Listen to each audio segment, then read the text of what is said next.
ஓய்வு நாளான பின்பு மகதலேனா மரியாளும் யாக்கோபின் தாயாகிய மரியாளும் சாலோமே என்பவளும் அவருக்கு சுகந்த வர்க்கமிடும்படி அவைகளை வாங்கிக் கொண்டு வாரத்தின் முதலாம் நாள் அதிகாலையிலே சூரியன் உதயமாகிற போது கல்லறையிடத்தில் வந்து, இது கிறிஸ்துமஸ் நாடகம்டா, என்ன கல்லறையில இருந்து ஆரம்பிக்கிற? நான் பிரச்சனை இதுதான். கிறிஸ்துமஸ்னா மெய்ப்பரும் வானசாஸ்திரியும் வரணும், புனித வெள்ளினா அழுகையும் கண்ணீரும் வரணும், ஈஸ்டர்னா கல்லறைகள்ல புரட்டணும். அதெல்லாம் முடிச்சு அவர் பரத்துக்கேறி 2025 வருஷம் ஆயிட்டா. நம்ம கொடுத்த ஒரே வேலை சுவிசேஷத்தை பிரசங்கிக்கணும். அதுதான் இப்ப செய்ய போறோம். நீ இறையாதே, அமைதலாயிரு.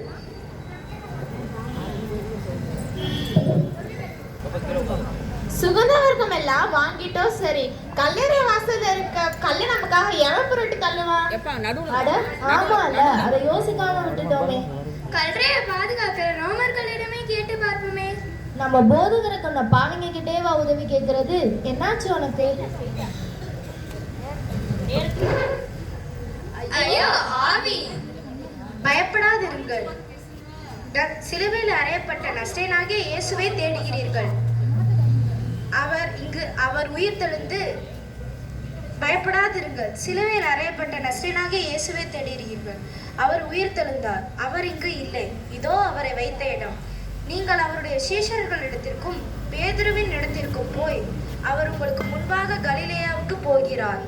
அவர் உங்களுக்கு சொன்னபடியே அங்கே அவரை காண்பீர்கள் என்று அவர்களுக்கு சொல்லுங்கள்.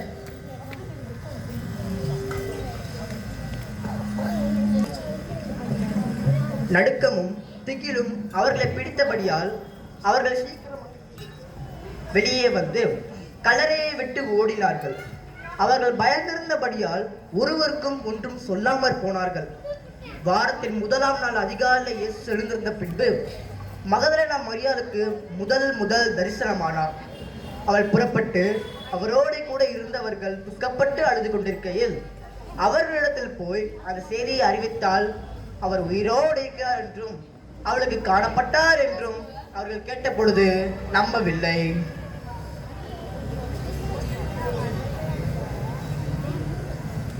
யூதராஜ சிங்கம் உயிர் தெழுந்தார், யூதராஜ சிங்கம் உயிர் தெழுந்தார். மரியாதை, உனக்குள்ள இருக்க 7 ஆண்டவர் விரட்டிட்டாருன்னு நினைச்சேன். இன்னும் 1-2 உள்ளதா இருக்கு போல. சீமோன் பேதுருவே, ஆண்டவர் உயிர் தெழுந்தார். அவர் எனக்கு காட்சியளித்தார். எல்லாரும் கேட்டீங்களா இவ சொல்றத? நம்ம போதர்கள் உயிர் தெழுந்த இந்த பைத்தியக்காரிக்கு தரிசனம் அளித்தாராம்.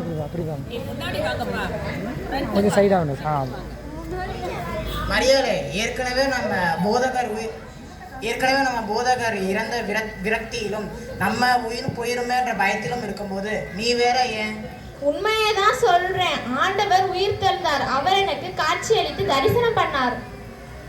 அப்படியே உனக்கு தரிசனம் பண்ணியிருந்தாலும் அவரோட சீசர்கள் நாங்கள் இத்தனை பேர் இருக்கும்போது உனக்கு மட்டும் ஏன் தரிசனம் பண்ணணும்?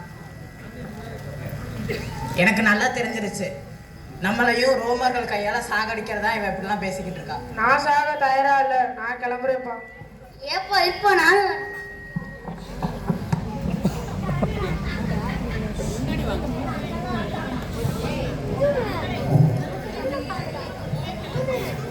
அதன் பின்பு அவர்களில் 2 பேர் ஒரு கிராமத்தில் நடந்து போகிற பொழுது அவர்களுக்கு மறுரூபமாய் தரிசனமானார். அவர்களும் போய் அதை மற்றவர்களுக்கு அறிவித்தார்கள். அவர்களையும் அவர்கள் நம்பவில்லை. எல்லாரும் வாங்க, எல்லாரும் வாங்க. நீங்க எம்மாவுக்கு போகாம எருசலேம்ல என்ன பண்றீங்க? நம்ம போதகரை பார்த்தோம். நிச்சயமா அவர் நம்ம போதகர் தான். இந்த வந்துட்டானுங்க அடுத்த பைத்தியக்காரங்க. என்னடா ஆச்சு உங்களுக்குலாம்? அட பாவிகளா, அவரோட சீஷர்கள்னு சொல்லிக்க உங்களுக்குலாம் வெட்கமா இல்ல?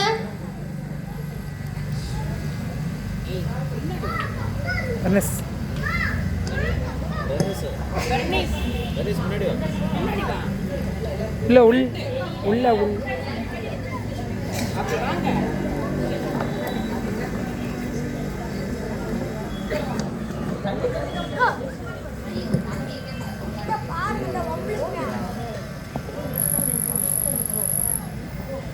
உங்களுக்கு சமாதானம். ஐயோ ஆவி,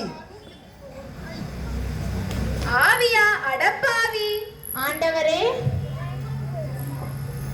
மரியாளே, ஆண்டவரே, நான் எவ்வளவோ சொல்லிட்டேன், இவங்கெல்லாம் என்ன சேர்ந்து பைத்தியக்காரின்னு சொல்லிட்டாங்க. இளையப்பா உன்னைய கூடவா இவங்க நம்பல? நம்பலையா? ஆண்டவரே, நீங்க மட்டும் இப்ப வரலனா என்ன அடிச்சு கொண்டிருப்பானுங்க இந்த பைத்தியக்காரனுங்க. நீங்க எல்லாம் அற்ப விசுவாசின்னு நினைச்சேன், நீங்க அதுக்கும் மேல. எங்களை தயவாய் மன்னியும் ஆண்டவரே.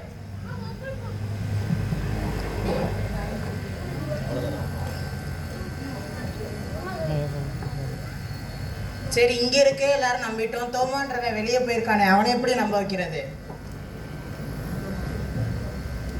தோமாவே, நம்ம ஆண்டவர் உயிர்த்தெழுந்து எங்களுக்கெல்லாம் காட்சி தந்தாரு. மேரி பைத்தியக்காரி இல்லை, அவ சொல்றது உண்மைதான். அவருடைய கைகளில் ஆணைகளால் உண்டான காயங்களையும் என் கையை அந்த காயத்திலே விட்டு என் கையை அவருடைய விழாவிலே போட்டாலுடைய விசுவாசிக்க மாட்டேன். என்னது? கைய விழாவில போடணுமா? அதுக்கு மத்த சீஷர்களே பரவாயில்ல போல.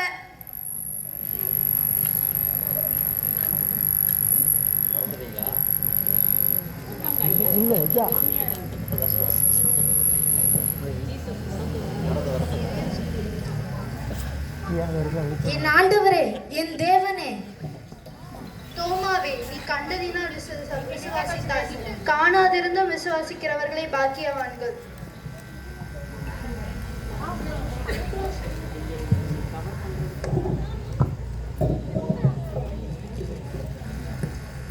ஆண்டவரோட சீஷர்களாய் இருந்த பிறகும் அவருடைய வல்லமையை கண்ட பிறகும் பலமுறை அவரே தன்னுடைய உயிர்த்தெழுதலை பற்றி அவர்களிடம் பேசிய பிறகும் உயிர்த்தெழுந்த பின் தன்னை 5 முறை அவர்களுக்கு வெளிப்படுத்திய பிறகும் இந்த சீஷர்களுக்கு எவ்வளவு ஒரு அவிசுவாசம் பாத்தீங்களா?